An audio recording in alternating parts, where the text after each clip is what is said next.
انتظار صاحب، صبح جب آپ اور میں گاڑی میں بیٹھ کے جا رہے تھے تو آپ اس موسم سے اتنے متاثر ہوئے، آپ نے کہا موسم ہے ظالمانہ، تو ٹیکسی ڈرائیور نے فوراً آپ کی بات درست کی، اس نے کہا نو سر اٹ از عاشقانہ۔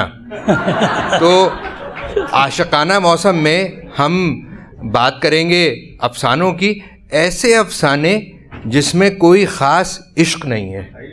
تو فاروقی صاحب نے بھی دیکھیے مہر تصدیق لگا دی کہ عشق نہیں ہے۔ تو انتظار صاحب سے میں نے بھی اسی وقت یہ سوال کیا، آخر کو فاروقی صاحب کا چیلا ہوں، مجھے معلوم تھا یہ کہیں گے، تو میں نے پوچھا کہ آپ کو اتنے رومانٹک شہر میں آپ اے حمید کی طرح رومانٹک افسانہ نہیں لکھ رہے؟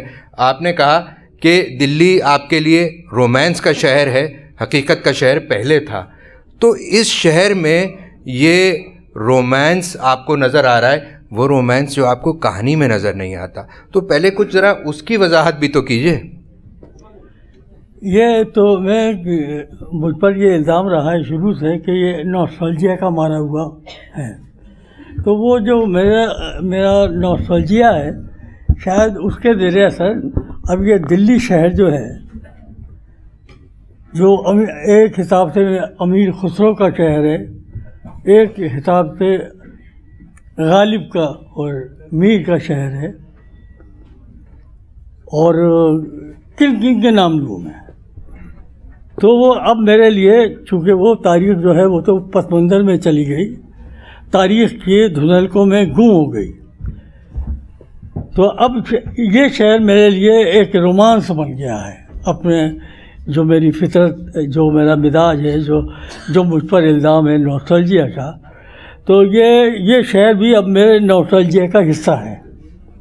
اچھا ٹھیک، نوسٹالجیا کا تو یہ حصہ ہے، لیکن ایک بات اور کہوں، یہاں آ کر جب میں آپ کا ذکر سنتا ہوں تو مجھے ایسا شک گزرتا ہے کہ آپ کم از کم اس شہر میں اور اس ملک میں بہت پاپولر رائٹر ہیں۔ پاکستان میں تو ہمیں کبھی گمان ہی نہیں ہوتا کہ آپ پاپولر رائٹر ہیں، تو کیا آپ واقعی پاپولر رائٹر ہیں؟ نہیں، مجھے کبھی یہ گمان نہیں ہوا تھا کہ میں پاپولر رائٹر ہوں، بلکہ میرے ناشر نے پچھلے دنوں بار بار کہا کہ تم بیسٹ سیلر بن گئے ہو۔ میں نے کہا نہیں، غلط، بالکل غلط کہتے ہو تم، اگر میں بیسٹ سیلر بن گیا ہوتا اب تک میری رائلٹی میں بہت اضافہ ہو چکا ہوتا۔ دوسرا یہ کہ جب میں نے لکھنا شروع کیا تھا تو مجھ سے دوست پوچھتے تھے کہ تم نے کیا کیا پڑھا ہے فکشن میں، تو یہ بھی اس زمانے میں نسیم حجازی بہت پاپولر رائٹر تھے، تو مجھ سے بار بار پوچھا گیا کہ نسیم حجازی کو تم نے پڑھا ہے؟ میں نے کہا بالکل نہیں پڑھا، میں نے کوئی ایک ناول بھی نہیں پڑھا۔ ابن صفی کو پڑھا ہے؟ میں نے کہا بالکل نہیں پڑھا ہے۔ ارے نعیم صاحب بیٹھے ہوئے ہیں، وہ نوٹ کر لیں گے۔ وہ یہ، اور اب نعیم صاحب کی بھی بات کا جواب دیتا ہوں کہ اب مجھ سے کہا جا رہا ہے نعیم صاحب نے بھائی کہ عمیرہ احمد کے کچھ ناول تمہیں پڑھ لینے چاہیے، اور عمیرہ احمد وہی ہیں، اچھا عمیرہ احمد یہی نام ہے، وہ جن کے سیریل بڑے پاپولر ہوئے ہیں، تو سیریل بہت پاپولر ہوئے ہیں، اور ان کے ایک مدعا نے کشور ناہید کو تانا دیا کہ ان کے کروڑوں پڑھنے والے ہیں، تو ان کے کتنے ہوں گے؟ زیادہ زیادہ 1 کروڑ۔ تو اب میں یہ کہنا چاہتا ہوں کہ وہ جو بھیڑ ہے اتنی عمیرہ احمد کے قارئین کی، میں اس بھیڑ میں اضافہ کرنا نہیں چاہتا، میں یہ کام سی ایم نعیم کے لیے چھوڑ دیتا ہوں۔ دیکھیے نعیم صاحب کے پاس یہ کام چھوڑنے کا تو یہ ہے کہ سانپ بھی مر جائے، اور ابھی ایک بات اور سن لیجیے، ابھی میرے محترم بیٹھے ہوئے ہیں کیا کہتے ہیں شمس الرحمان فاروقی، ان کا ابھی میں نے ناول پڑھا، وہ اس کے بعد ان کا ایک اور ناول آیا قبض زماں، وہ بھی میں نے بڑے توجہ سے پڑھا، اور میری پہلی سمجھ میں نہیں آیا کہ یہ کیا ہے، لیکن دوبارہ پڑھا، سہوارہ پڑھا۔ پھر ان کا ایک بہت بڑا کام یہ ہے کہ انہوں نے داستان امیر حمزہ پر تحقیقی کام کیا اور اس پر تنقید کی، اور شاید ان کا بہت بڑا، شاید انہی کا کارنامہ یہ ہے کہ وہ داستان، بلکہ پوری ہماری داستانی روایت جو ہے اس کا احیاء ہو رہا ہے، ریوائول ہو رہا ہے، اور اس طریقے سے ہو رہا ہے کہ اس کے انگریزی ترجمے ہیں، وہ انگریزی ترجمے ایک ایک کتاب کے 2 ہوئے ہیں، ایک یعنی طلسم ہوشربا کا ترجمہ وہ ایک خاتون ہے اور انگریزی لکھنے والی خاتون تھیں وہ. میں نے کہا تمہیں کیا مصیبت پڑی ہے کہ تم طلسم ہوشربا کا ترجمہ کر رہی ہو, تم تو انگریزی میں مضامین لکھتی ہو. کہا کہ جی ہمارے گھر میں تو فارسی بولی جاتی تھی ایک زمانے میں, اور میرے والد نے تو کتابیں رکھی ہیں طلسم ہوشربا میں بچپن سے پڑھ رہی ہوں. پھر میں نے کہا پھر کہا ہوئی ہے. اب اس کے بعد ہمارے شمس الرحمان فاروقی صاحب نے پاپولر لٹریچر کا ترجمہ کرنا شروع کر دیا انگریزی میں. تو اب میرے لیے یہ لازم نہیں ہے کہ میں شمس الرحمان فاروقی کے ہر کام کو سینے سے لگاؤں. یہ کام ان کے لیے ٹھیک ہے, لیکن انہوں نے جو تنقید لکھی اور جو طریقے سے اس کا نئی سیاق و سباق میں اس داستان کو دیکھا پڑھا اور پوری داستانی روایت اس کے حوالے سے ہوئی. اور یہ بڑا عجیب واقعہ ہے کہ یہ وہ روایت ہے جسے وہ ڈپٹی نذیر احمد یا وہ پوری جنریشن جو ہے یا اصلاحی تحریک جو ہے سید احمد خان کی, انہوں نے اسے رد کر دیا تھا. اس کے بعد جو تحریک آئی اس نے اسے رد کیا. ترقی پسندوں نے کہا بالکل کباڑ ہے یہ, اس میں کوئی معنی نہیں ہے. اور سب کچھ اتنے عرصے کے بعد 50 60 70 سال کے بعد وہ اس طریقے سے اس کا زندہ ہوئی ہے یہ روایت.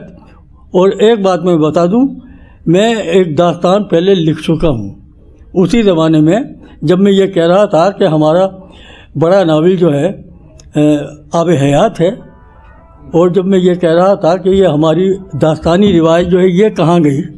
منٹو صاحب ٹھیک ہے, کرشن چندر ٹھیک ہے, میں اس کا بہت پجاری رہا ہوں, راجن سنگھ بیدی اس میں چوتھائی سب ہے, لیکن ہماری داستانی روایت کہاں گئی.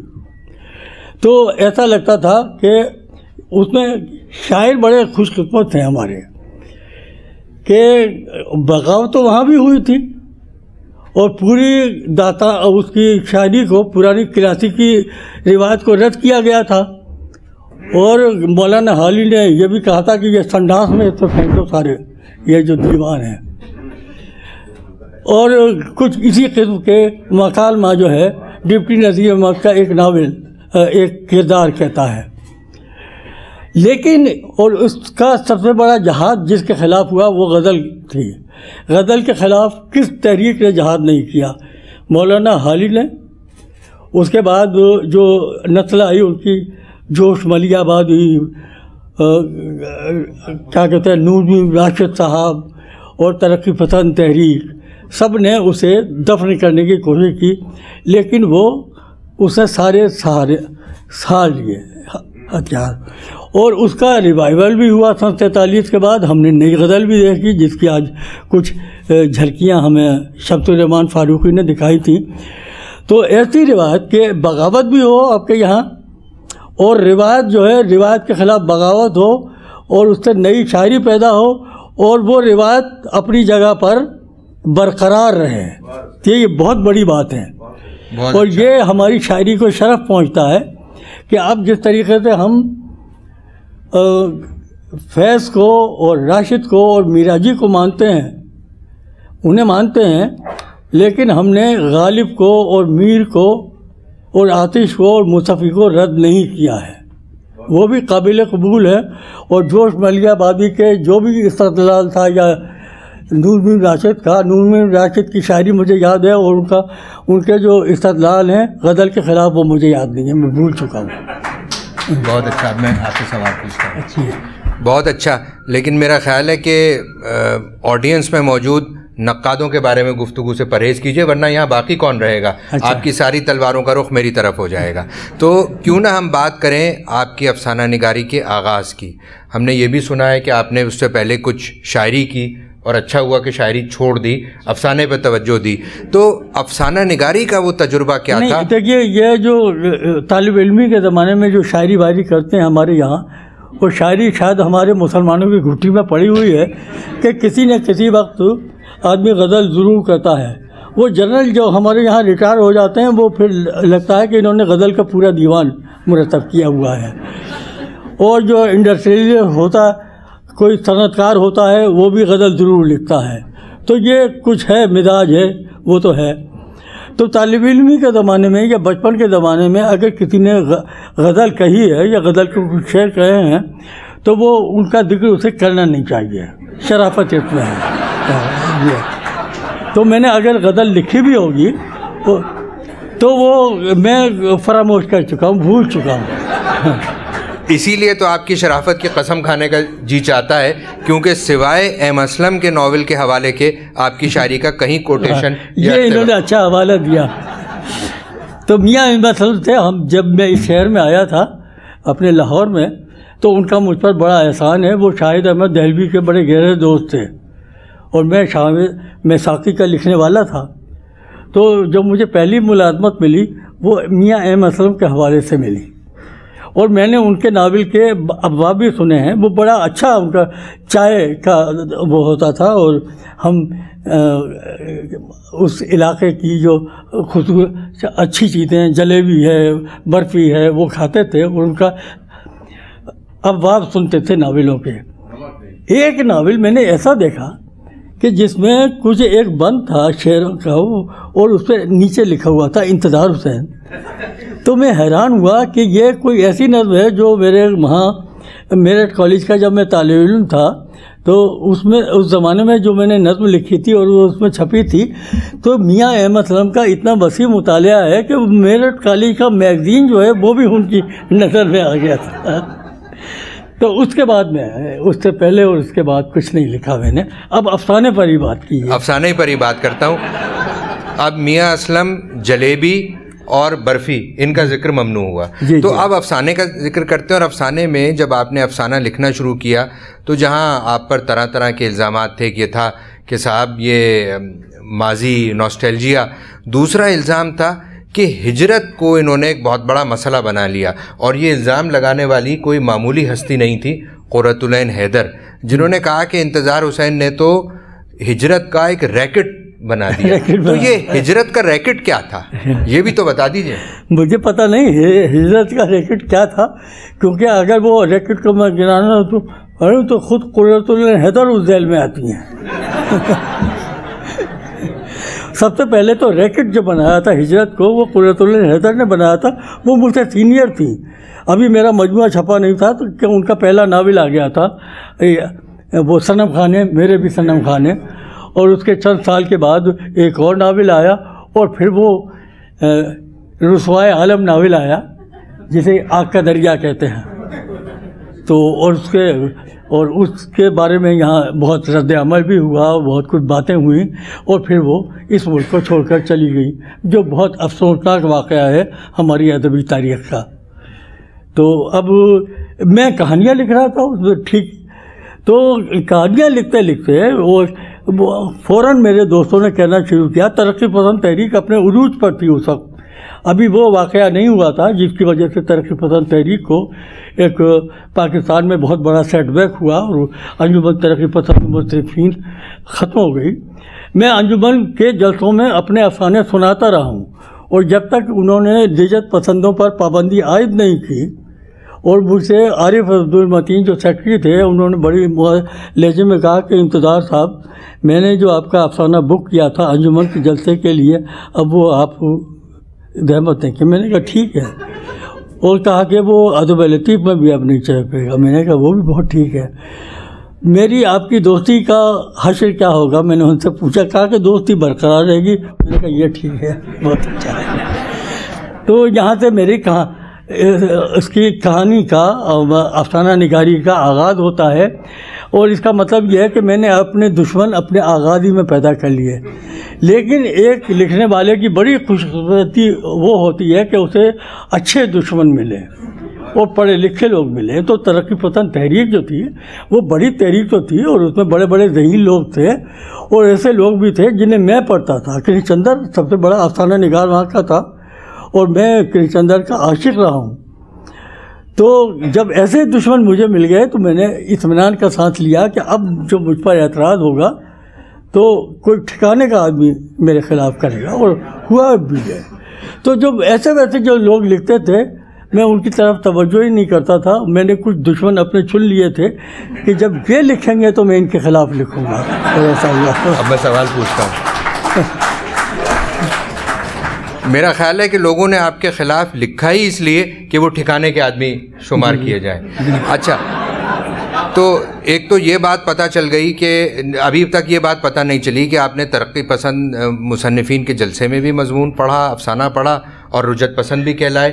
تو حقیقت میں آپ کیا ہیں؟ ترقی پسند ہیں یا رجت پسند ہیں؟ کیونکہ سردار جعفری نے گفتگو کا جو ترقی پسند ادب نمبر نکالا تھا اس میں آپ کا افسانہ کشتی شامل کیا تھا، کیونکہ ایسا لگ رہا تھا کہ آپ کے افسانے میں، جیسے آپ کے افسانے میں خواتین نہیں ہوتی ویسے امید کی کرن بھی نہیں ہوتی.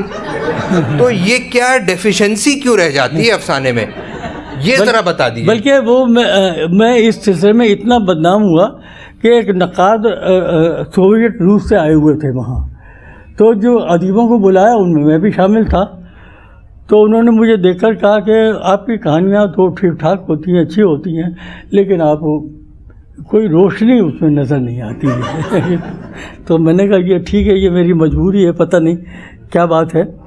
تو اسی قسم کے اعتراضات تو ہوتے رہتے ہیں اور لکھنے والے پر اعتراضات ہوتے رہنے چاہیے تاکہ اسے اپنے آپ کو دیکھنے کا، جائزہ لینے کا موقع ملے. اور اعتراضات ہمیشہ غلط ہی نہیں ہوتے، صحیح بھی ہوتے ہیں، یہ بھی ہو سکتا ہے. تو قرۃ العین حیدر نے بھی شاید دیکھا اعتراض تو ایسا کیا ہو. قرۃ العین حیدر نے مجھ پہ ایک اعتراض ایسا کیا کہ یہ کیا مائتھولوجی، ہندو مائتھولوجی کی باتیں کرتا رہتا ہے. یہاں کا جو دانشور ہے ہندوستان کا، وہ تو اس مائتھولوجی کا جو یہ پہلو دکھاتے ہیں وہ اس کا قائل ہی نہیں ہے. تو میں نے یہ کہا، لکھا تو نہیں کیونکہ میں ان سے ڈرتا بہت تھا. میں نے کہا کہ میں ان دانشوروں سے پوچھ کر تو ہندو دیو مالا نہیں پڑھ رہا ہوں، میں اپنے طور پر اسے پڑھ رہا ہوں. اور وہ داؤد رہبر نے مجھے بتایا، داؤد رہبر تقابلی مذاہب کے اسکالر تھے اور وہاں پڑھاتے تھے، کہ وہاں جو ہندو دیو مالا وہ پڑھا رہے تھے تو اس پر کسی نے، وہاں کے انٹلیکچوئلس نے، ہندو انٹلیکچوئلس نے ان کے ہیڈ کو بتایا کہ یہ بالکل غلط پڑھا رہا ہے ہماری دیو مالا جو ہے. تو جب اس سے کہا گیا تو داؤد رہبر نے جواب دیا کہ آپ میرے ساتھ ہندوستان چلیں اور میں آپ کو مندروں میں لے چلتا ہوں تو پتہ چلے گا کہ وہ جھوٹ بول رہے ہیں یا میں جھوٹ پڑھا رہا ہوں. تو میں نے دیو مالا اپنے طور پر پڑھی ہے. تو قرۃ العین حیدر سے پوچھ کر نہیں پڑھی تھی، نہ کسی ہندو دانشور سے پوچھ کر پڑھی تھی. یہ میرا اپنا شوق تھا، کیا ہے وہ میں نے پڑھی. تو اب یہ ہے. اچھا، جو آپ نے چیزیں اپنے شوق سے پڑھیں، تو آپ کی تحریروں سے جو آپ کے اوپر انفلوئنسز یا اثرات جن افسانہ نگاروں کے رہے ہیں، تو ان میں اگر غلطی نہیں کر رہا تو کرونالوجیکل آرڈر میں نانی اماں، چیخوف اور مہاتما بدھ. تو یہ نانی اماں، مہاتما بدھ اور چیخوف، یہ اثرات کیا ہیں؟ ذرا یہ تو بتائیے.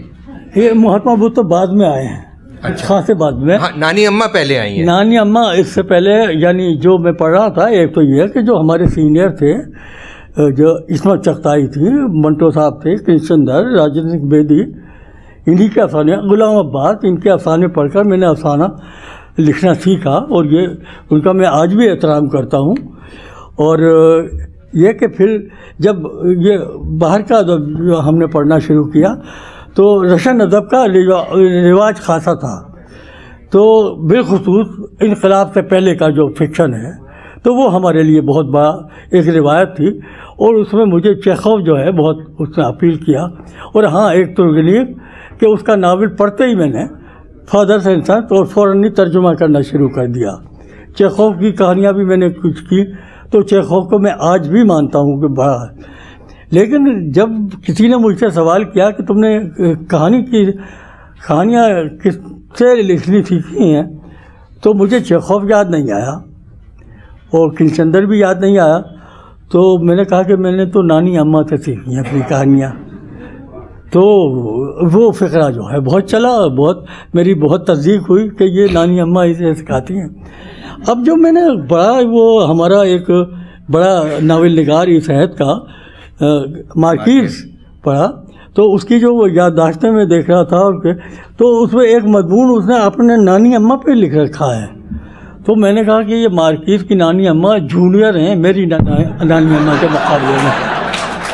کیونکہ میں نانی اماں کے متعلق بہت جب مجھ پر اعتراض ہوئے تو میں نے یہ سوچنا شروع کیا کہ میں نے یہ فقرہ کیوں کہا تھا. وہ تو ٹھیک ہے کہ نانی اماں سے میں نے کہانیاں سنی بچپن میں یہ، لیکن میں تو بھول چکا تھا. جب یہ نیا ادب میں نے پڑھنا شروع کیا یہ مجھے یکایک کیوں یاد آئی. تو پھر وہاں جو مجھے ماضی میں سفر کر رہا تھا کہ مجھے چیزیں یاد آ رہی تھیں اپنی سن 47 سے پہلے کی، اپنی باستی یاد آ رہی تھی، وہاں کے تیج تہوار یاد آ رہے تھے، موسم یاد آ رہے تھے، ساون بھادوں یاد آ رہا تھا، اور وہاں کے محرم یاد آ رہے تھے، جنم اشٹمی یاد آ رہی تھی. تو میں جب یہ کچھ ہو رہا تھا تو پھر مجھے یہ بھی نانی اماں بھی یاد آئیں کہ وہ مجھے کہانیاں سنایا کرتی تھیں. اور ایسی کہانی کہ بعد کہانی جو میں نے سنی تو وہ میں بھول گیا. اور ایک سانپ کا قصہ سنایا کرتی تھی. جب میں نے بہت ہوش سنبھالنے کے بعد جو عقل تھوڑی بہت آ گئی کہ کیا بڑا ادب ہے، کیا ہوتا ہے، میں نے مہابھارت سے رجوع کیا کہ میں نے کہا کہ ارے یہ سانپ تو اس کا ذکر، یہ تو مہابھارت سے نکلا ہوا سانپ ہے، یہ نانی اماں تک کیسے پہنچ گیا. اور وہ اس کا نام لیتی تھی راجا باسٹ، اور وہاں لکھا ہوا تھا راجا باسک، تو وہ تلفظ میں بڑھتا چلا گیا. تو مجھے پتہ چلا کہ میں ان کے واسطے سے عالمی ادب تک پہنچ چکا تھا اپنی نانی ماں کے حوالے سے. کیونکہ بعض کہانیاں ایسی بھی تھیں جس کا کہیں جو یہ ہماری رزمیائیں ہیں ان میں مثلاً اوڈیسی ہے جس میں جادوگرنی کا جزیرے کا ذکر آتا ہے، یہ کوئی ایسی کہانی سنائی کہ نانی اماں نے کہ وہ. اور ایک ڈرامہ میں نے بعد میں پڑھا کہ یہ تو چیخوف اس کا جب ہمارے کورس میں بھی تھا شاید وہ اس کا شیکسپیئر کا ڈرامہ کہ بیٹیاں ہیں اور وہ ہر ایک سے پوچھ رہا ہے کہ تم مجھے کیسا چاہتی ہو، تو وہ بتاتی ہیں. ایک بیٹی چھوٹی بیٹی جو تھی اس نے کہا، اب نانی اماں کا بشر مجھے یاد آ گیا کہ وہ سب میٹھی چیزیں بتا رہا تھا. وہ چھوٹی بیٹی نے کہا کہ میں آپ کو اس طریقے سے چاہتی ہوں جیسے نمک چاہتے ہیں. تو اس پہ بادشاہ کو غصہ آیا، کہا کہ نکالو اسے، جلا وطن کر دیا. تو یہ کہانی میں نے سن رکھی تھی، اور جب میں نے وہ اس کا شیکسپیئر کا ڈرامہ پڑھا تو میں نے کہا یہ شیکسپیئر کیسے پڑھ لیا تھا میری نانی اماں نے. تو یہ بھی ہوتا ہے. یہ کہانیاں جو ہیں، یہ کہانی اور شاعری میں ایک فرق ہے کہ یہ شاعری جو ہے اپنی زمین میں بہت پیوست ہوتی ہے اور اس کی جڑیں بہت گہری ہوتی ہیں، اور تہذیب جو ہوتی ہے اس کی اس میں رچی بسی ہوتی ہے. اس کا ترجمہ کرنا بھی مشکل ہوتا ہے اور یہ اپنے حدود سے باہر بھی بہت کم جاتی ہے. لیکن یہ کہانیاں آوارہ ہوتی ہیں، یہ ایک تہذیب سے دوسری تہذیب سے، ایک ملک سے دوسرے ملک میں سفر کرتی چلی جاتی ہے. واہ واہ واہ واہ. اب میں سوال پوچھتا ہوں. تو اس لیے اب میری سمجھ میں آیا کہ شیکسپیئر کا ڈرامہ کیوں میری نانی اماں تک کیسے پہنچ گیا تھا، اور اگر کوئی کہانی ہومر کی اوڈیسی میں تھی تو وہ وہاں کیسے پہنچ گئی تھی. بہت اچھا. اب دیکھیے، آپ کو کہانی سنانے کے بیچ میں چپکے سے آپ ادھر آپ کی آنکھ بند ہوئی اور نانی اماں نے شیکسپیئر کو بھی کہانی سنا دی. تو یہ بیچ میں جو آپ نے نام بتائے اس میں مہاتما بدھ رہ گئے. مہاتما بدھ کی کہانیاں کیسے دریافت کی ہیں آپ نے؟ وہ ایسے یہ کہ یہی کتھا کہانی کی رواج سے جب میں شناسائی حاصل کرنے کی کوشش کر رہا تھا، اور وہ یوں حاصل کرنے کی کہ دیکھیے ہمارے جیسے مجلس ترقی ادب کا ادارہ ہے، تو انہوں نے کچھ وہ داستانیں جو فورٹ ولیم کالج کے زمانے میں مرتب ہوئی تھیں وہ بھی شائع کی. تو وہ میں پڑھتا چلا گیا. اس میں بیتال پچیسی بھی آ گئی، اس میں کوئی ایسی کہانی بھی ہے جیسے شکنتلا کی کہانی ہے یا اس کی ہے، سنگاسن بتیسی. وہ سنگاسن بتیسی تو بعد میں آئی. وہ جب آئی تو میں نے فوراً اسے لپک لیا کہ اس کا یہ بچ گئی ہے، اسے میں مرتب کروں گا. تو مجھے احساس ہوا کہ ہم سمجھتے تھے کہ ہماری جو داستانی روایت ہے وہ صرف عربی عجمی روایت ہے. تو مجھے احساس ہوا کہ نہیں، قدیم ہند کی جو فکشن کی روایت ہے جسے کتھا کہانی کہتے ہیں وہ بھی کہیں رلی ملی ہے اس میں. لیکن ہمارے نقادوں نے اور محققوں نے کچھ زیادتیاں کی ہیں. ایک زیادتی کی طرف شمس الرحمن فاروقی نے اپنی کتاب میں اشارہ کیا ہے کہ انہوں نے محمد حسین آزاد پر بھی الزام دیا ہے، جن کا میں بہت عاشق ہوں، کہ اس نے یہ زیادتی کی کہ بھائی جو ہندو شاعر گزرے ہیں ان کا تو اس میں ذکر ہی نہیں ہے آب حیات میں. تو اسی قسم کی زیادتی مجھے احساس ہوا کہ یہ جو عربی عجمی روایت تو انہوں نے بڑے سینے سے لگا لیا، لیکن یہ جو قدیم ہند کی کہانیاں ہیں، داستانیں ہیں، کتھائیں ہیں، انہوں نے درخورے اتنا نہیں سمجھا، تو میں نے انہیں ٹٹولنا شروع کر دیا۔ تو ان کے انگریزی ترجمے پھر ملے، اردو میں بھی ہیں وہ موجود، لیکن کم ہیں۔ تو اسی زمانے میں جب مہاتما بدھ سے، تو دیکھو سبھی کو دلچسپی ہوتی ہے، وہ ایک ایسی شخصیت ہیں کہ ہندو ہو، مسلمان ہو، جین ہو، کوئی بھی ہو، عیسائی ہو، تو اس شخصیت میں ایک عجیب ہے جادو۔ تو میں ان کے سرمنس پڑھ رہا تھا، مجھے بالکل یہ احساس نہیں تھا کہ یہ شخص جو واعظ دے رہا ہے یہ کہانی کار بھی ہوگا۔ تو اس میں پڑھتے ہوئے میں نے ایک دو جیسے میں نے پڑھا کہ جاٹک ٹیل، میں نے کہا یہ جاٹک کیا ہوتا ہے، اور مجھے عجیب سی وہ کہانی لگی، تو پتہ چلا کہ وہ جاتک لفظ ہے، یہ ہے برتھ ٹیلز۔ تو میں نے اپنے ایک دوست سے کہا، سہیل احمد خان ہمارا دوست تھا، کہ بھائی تمہارے لائبریری میں شاید ان جاتک ٹیلز کا کوئی کلیکشن ہو، ذرا نکلوا کے تو مجھے دکھاؤ۔ تو اس نے ایک مرامت کر دیا اور کہا کہ اس میں سے ترجمہ کریں آپ، اگر آپ کو پسند ہے۔ تو میں نے پڑھتے پڑھتے سوچا کہ اب ترجمہ تو کیا کرنا ہے، میں اپنی جاتک کتھائیں لکھتا ہوں۔ تو میں نے کئی کہانیاں اسی رو میں لکھ ڈالی اور اس کے حوالے کر دی۔ تو اس نے کہا کہ آپ نے تو ترجمے کو کہا تھا، یہ تو آپ نے اپنی کہانیاں شروع کر دی۔ میں نے کہا تھا، تو اس وقت سے میری دلچسپی ہوئی اور میں جاتک کتھائیں جتنی میں پڑھ سکتا تھا، میں کوئی بہت زیادہ یعنی اس قسم کا قاری نہیں ہوں کہ بہت گہرائی میں جا کر اور بڑا وسیع مطالعہ کریں۔ وہ تو شمس الرحمان فاروقی بیٹھے ہیں جنہوں نے 46 جلدیں جو ہیں داستان امیر حمزہ کی پڑھ ڈالی، اور کہتے ہیں کہ میں نے کہ مختلف والیوم کئی مرتبہ پڑھے ہیں۔ تو میں کہہ رہا ہوں یہ تو جنات میں سے ہیں کہ پہلے اتنے والیوم پڑھے، دو تین مرتبہ، پھر وہ ان پر تنقید لکھی، اور پھر اپنا ایک ناول لکھ ڈالا، اور پھر ناول کا انگریزی میں ترجمہ کر ڈالا۔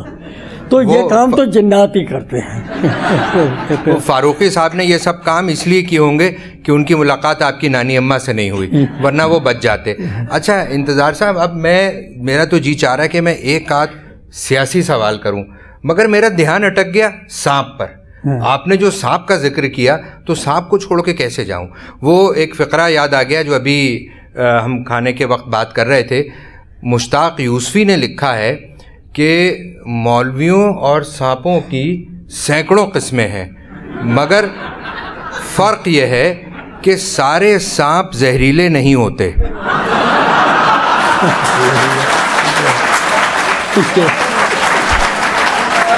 یہ بھی ہے۔ تو دیکھیے جو سب سے بڑا سانپ تھا ہندو دیو مالا کا، جو سب سے بڑا سانپ ہے وہ تو وہ ہے، کیا نام بھول جاتا ہوں میں، وہ شیشناگ تو زہریلا سانپ نہیں تھا، اس نے کسی کو نہیں کاٹا تھا، وہ تو بلکہ زمین کو اٹھائے ہوئے ہے، جس کی وجہ سے ہم یہاں ہیں۔ وہ ہندوستان کا سانپ تھا نا، ہمارے آنے کا اسے موقع نہیں ملا۔ تو آپ سانپوں کی کہانیاں لکھ رہے تھے اور ہمارے ملک میں دوسری قسم کی زہریلی مخلوق پروان چڑھ رہی تھی، تو یہ آپ کو کچھ یہ نہیں لگا کہ دونوں چیزوں میں کچھ فرق ہے؟ نہیں، دیکھیے سانپ زہریلا ہوتا ہے، مشہور ہے یہ بات، یا تو سانپ ایسا ہوتا ہے کہ بہت زہر ہو اس میں، یا پھر وہ شیشناگ بن جاتا ہے، یہ بات۔ اور یہ کہ جو شیشناگ بنتا ہے وہ زہریلا سانپ ہی ہوتا ہے جو شیشناگ بنتا ہے۔ تو جس میں زہر چھوٹا موٹا ہوتا ہے وہ زیادہ زہریلے ہوتے ہیں، جس میں زیادہ زہر ہوتا ہے، بڑے درجے کا زہر ہوتا ہے، وہ نقصان کم پہنچاتا ہے۔ وہ کبھی کبھی جیسے شیر ہے، تو یہ چھوٹے جو ہے بھیڑیا ہوتا ہے، اور یہ اس قسم کے یہ زیادہ نقصان پہنچاتے ہیں لوگوں کو، لیکن شیر جو ہے وہ تو مست ہوتا ہے، ایک مرتبہ ایک شکار کر لے اور شکار کھا لیتا ہے، تو پھر اس کے سامنے سے آدمی گزریں یا جانور گزریں وہ ان کی طرف توجہ بھی نہیں کرتا ہے۔ تو اس لیے آپ سانپوں کو زیادہ زہریلا نہ سمجھیں، اگرچہ وہ زہریلے ہوتے ہیں۔ یہ جو ہمارے انسانی برادری میں جو سانپ پیدا ہوئے ہیں، اصل میں تو یہ ہیں زہریلے، وہ دو ٹانگوں والے جو سانپ ہیں، اور انہی کی وجہ سے ہمارے حضرت آدم کو جنت سے نکلنا پڑا تھا۔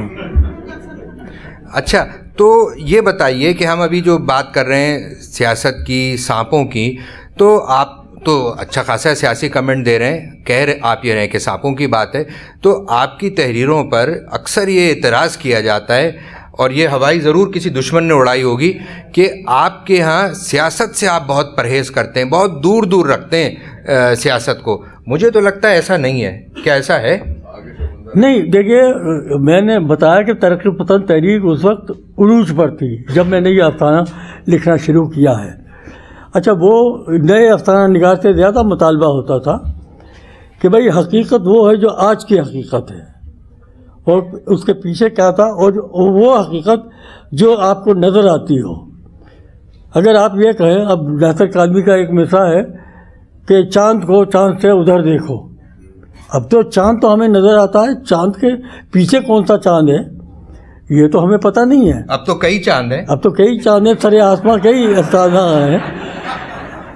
تو یہ جو ہے کہ یہ پرے جو کچھ ہمیں نظر آ رہا ہے، ہمارے یہاں ہمارے معاشرے میں جن بھوتوں کے متعلق بہت کہانیاں ہوتی تھیں، اور ہر گھر میں کوئی نہ کوئی جنات ہوتا تھا۔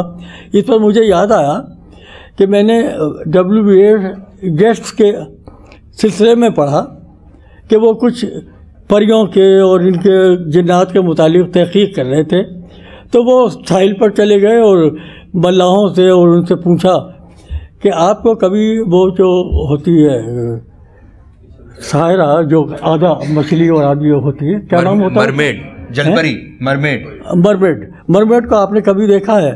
انہوں نے کہا کہ اس حرامزادی کا نام مت لو، کیونکہ جب وہ ہمیں نظر آتی ہے تو سمندر میں طوفان آ جاتا ہے۔ تو انہوں نے لکھا کہ ہمارے ڈبلن میں ہر شہر میں کوئی نہ کوئی جن گھسا ہوتا ہے۔ تو میں نے کہا ڈبلن کے مقابلے میں ہمارا قصبہ جو ڈیوائی تھا اس کا نقشہ بھی یہی تھا۔ خود ہمارے گھر میں بھی ایک آدھ کوٹھی ایسی تھی جس کے متعلق نانی اماں کہتی تھی کہ بھئی یہاں سایہ ہے، ذرا ادھر سے پرہیز کرو، اور کبھی کبھی انہیں زمین کے نیچے سے چھناکے کی آواز بھی آ جاتی تھی اشرفیوں کی، تو وہ کہتے تھے کہ یہاں کہیں خزانہ دبا ہوا ہے۔ تو یہ لیجنڈ چلتی تھی ہمارے یہاں۔ تو یہ جو ہے سارا جن بھوتوں کا سارا سلسلہ جو ہے، اور یہ نظر بھی نہیں آتے تھے۔ اچھا، میرے ساتھ کے کھیلے ہوئے جو لڑکے تھے ان سب کو چڑیل ضرور نظر آئی جنگلوں میں، جب ہم دوپہر کو گھومتے تھے اور امبیاں چراتے تھے، آم، کچے آم جو ہیں یا امرود ہیں یا چیزیں ہیں، انہیں کسی نہ کسی کو چڑیل نظر آ جاتی تھی اور کہتے تھے کہ بھاگو یہاں سے۔ لیکن میں سوچتا رہا کہ مجھے بھی کوئی جن نظر آنا چاہیے، اور ڈرتا بھی تھا کہ کہیں سچ مچ نظر نہیں آ جائے، لیکن مجھے نظر نہیں آیا کبھی۔ ارے جن تو چھوڑیے، یہ بتائیے چڑیل نظر آئی یا نہیں؟ چڑیل بھی نظر نہیں آئی۔ جب میں ہوش و حواس میں ہوا اور پوری عمر ہو گئی، تب مجھے احساس ہوا کہ نہیں، چڑیل کی کوئی نہ کوئی بنیاد ضرور ہوتی ہے۔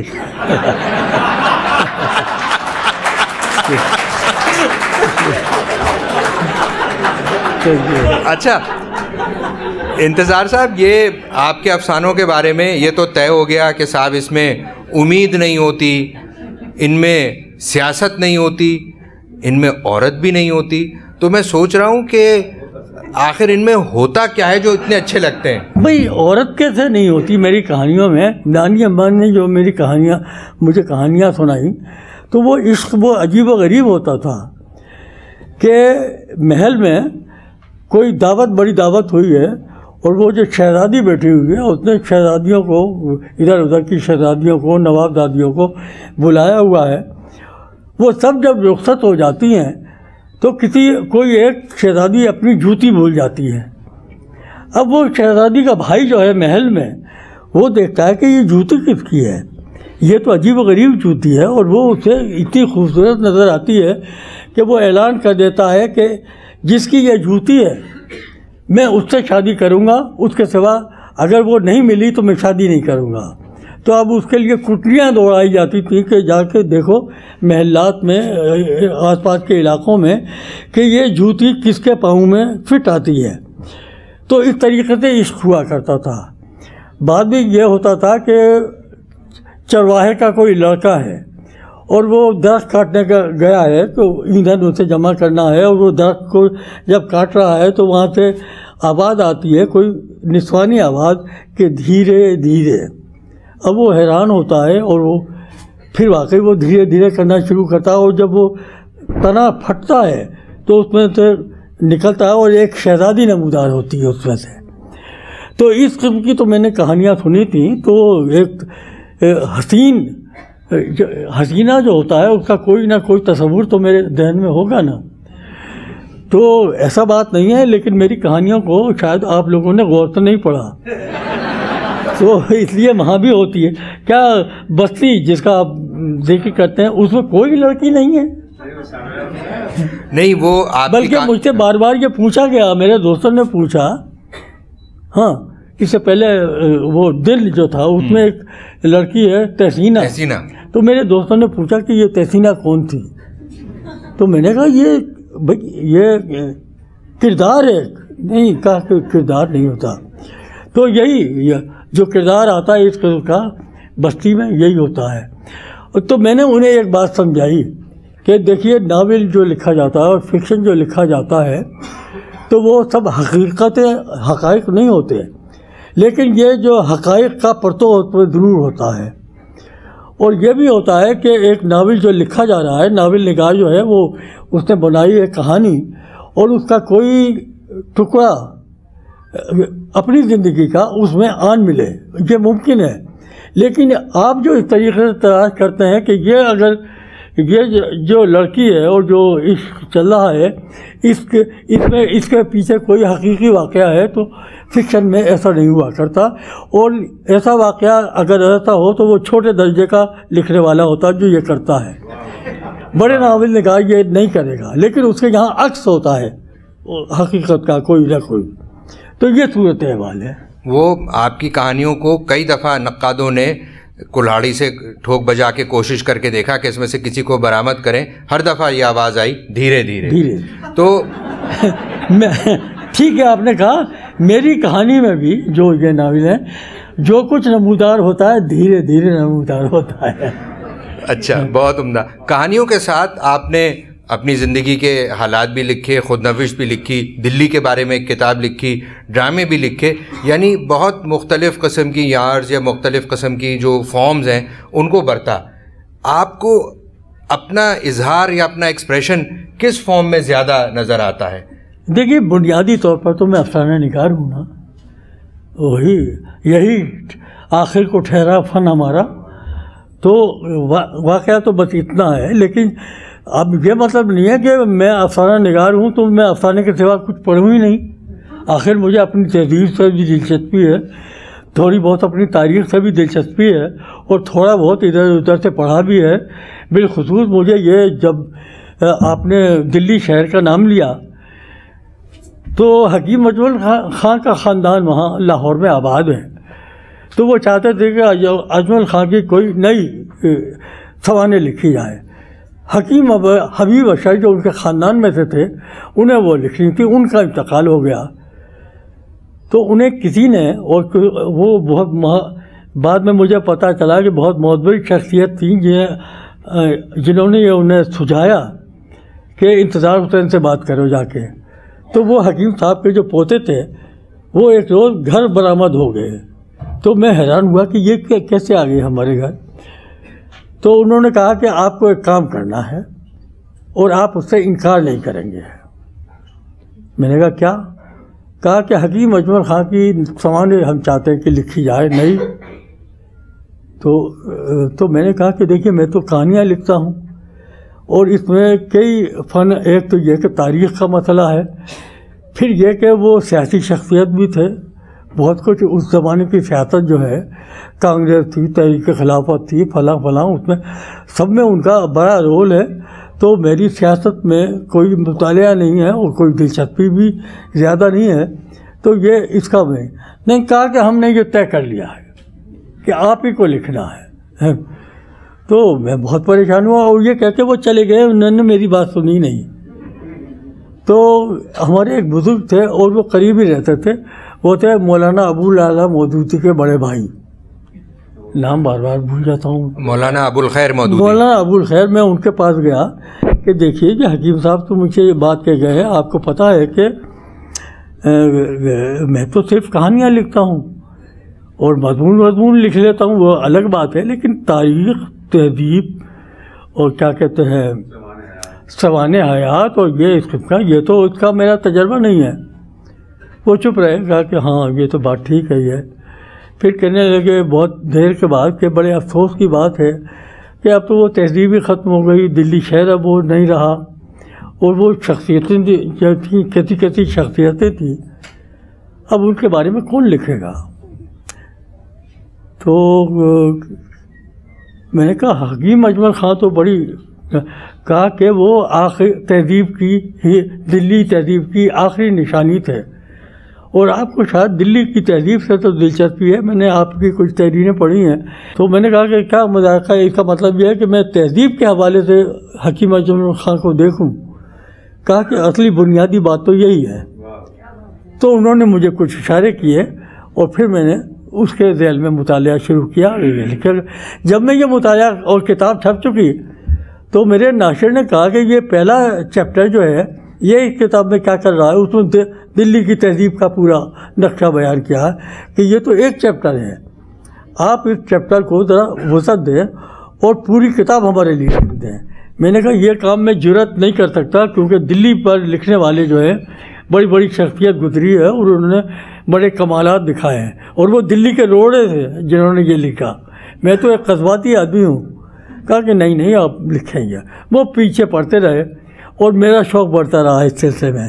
آخر وہ کتاب لکھی گئی.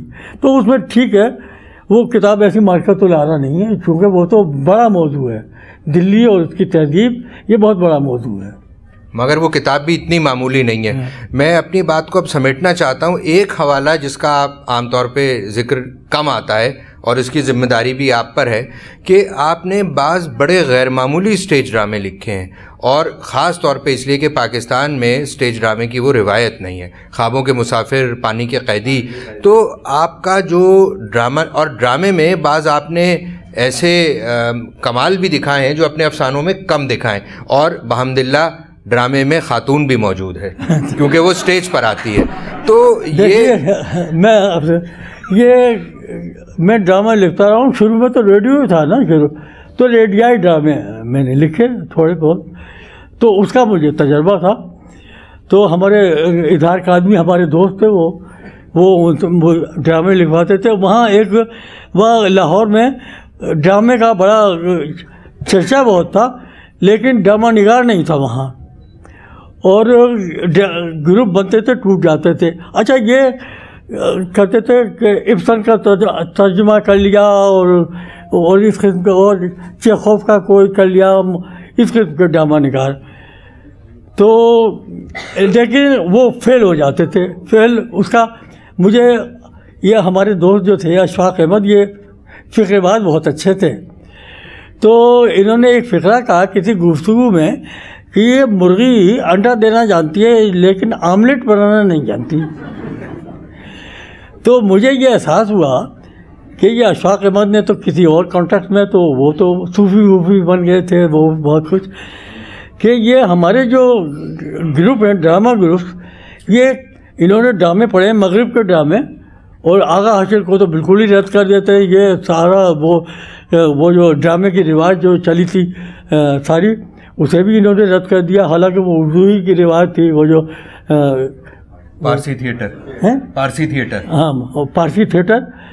اور یہ لکھنا چاہتے ہیں کہ ابسن بننا چاہتے ہیں, چیخوف بننا چاہتے ہیں, اور مولیئر بننا چاہتے ہیں, اور بن نہیں سکتے یہ, لیکن ایکٹنگ کرنا جانتے ہیں. اچھا, تو مطلب یہ ہے کہ یہ آملیٹ بنانا جانتے ہیں لیکن ان میں کوئی مرغی نہیں ہے جو انڈا دے.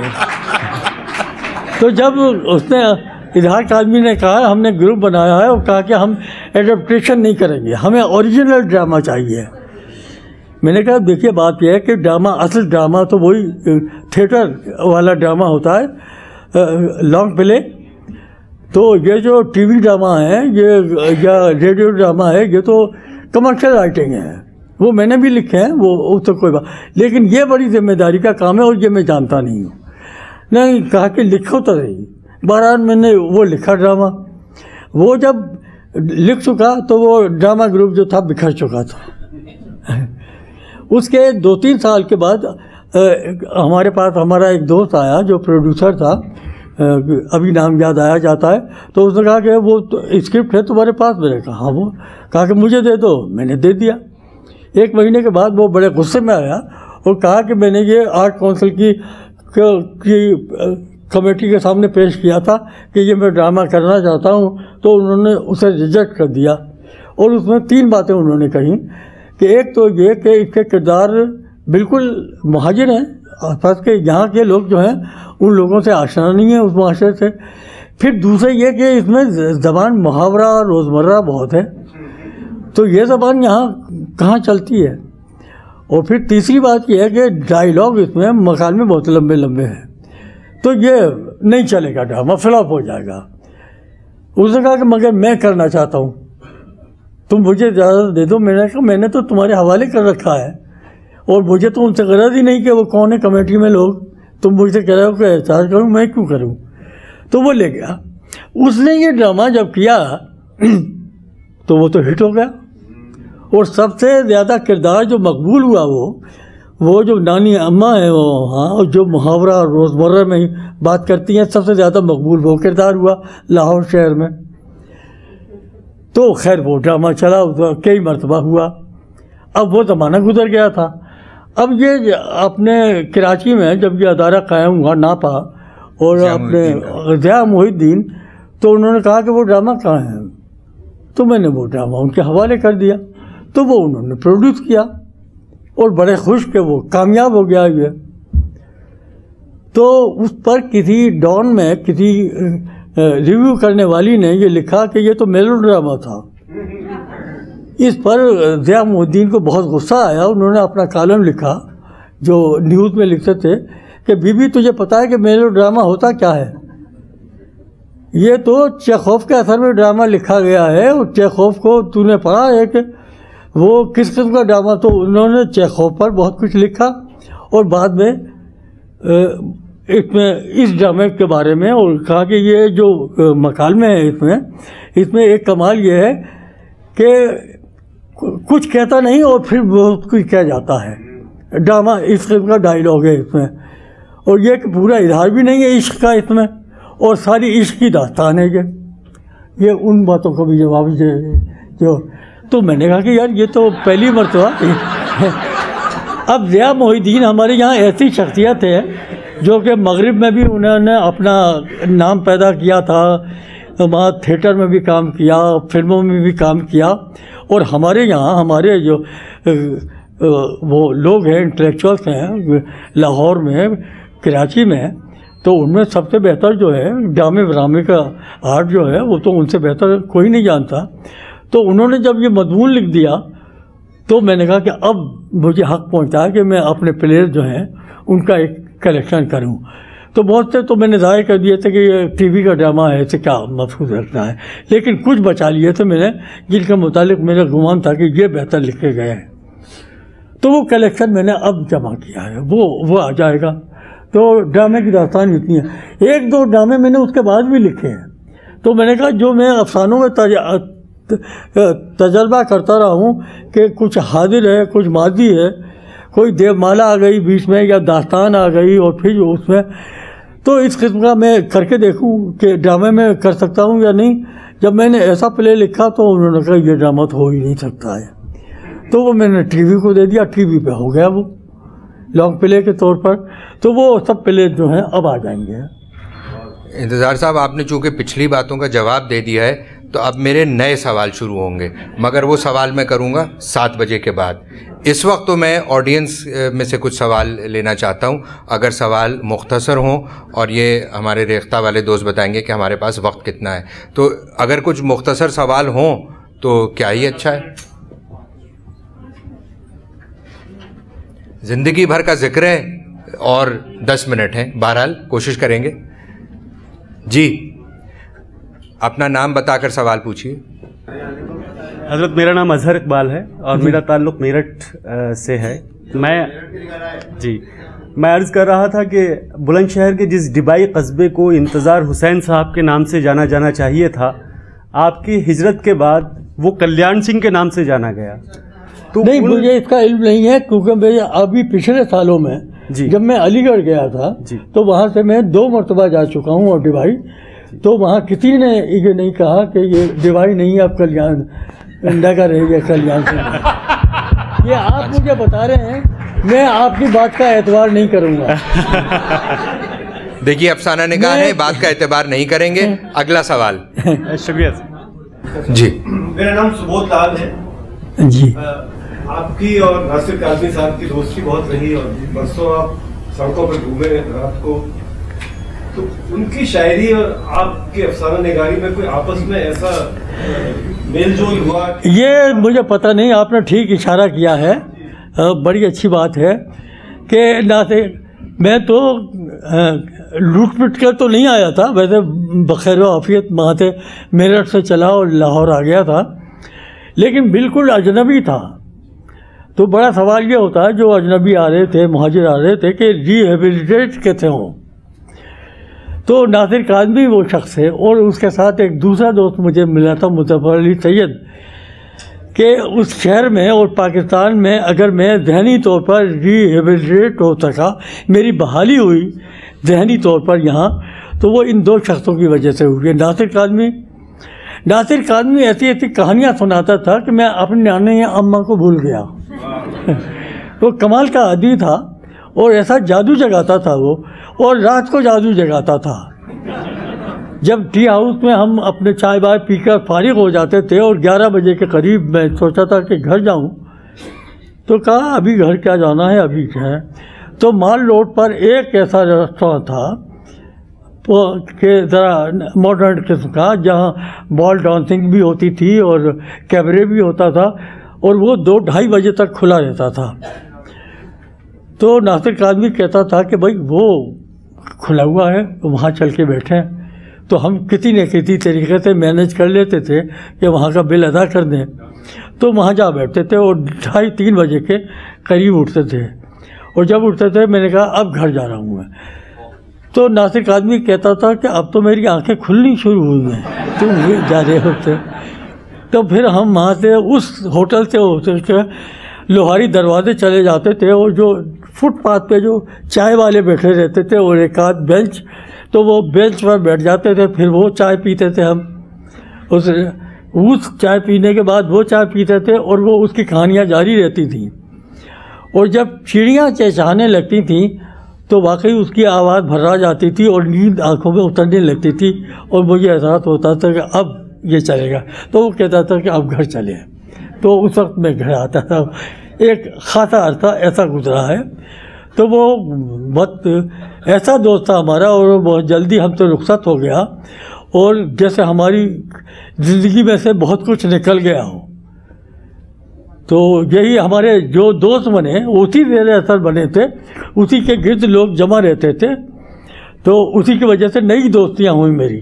لاہور میں جو دوستیاں ہوئیں وہ ناصر کاظمی کے حوالے سے ہوئیں. جس کا مظفر علی سید کا میں ذکر کر رہا ہوں، وہ بھی اپنی جگہ پر عجیب و غریب آدمی تھا. اور بھی چند دوست تھے، احمد مشتاق تھا، کوئی امرتسر سے آیا ہوا تھا. اچھا یہ ہے کہ وہ عجیب ٹی ہاؤس تھا، اس میں لاہوری کم نظر آتے تھے، امرتسری زیادہ نظر آتے تھے. یہ عجیب شہر تھا. وہ چڑیوں کے چہچہانے کا وقت ہو تو پھر گھر جانا چاہیے.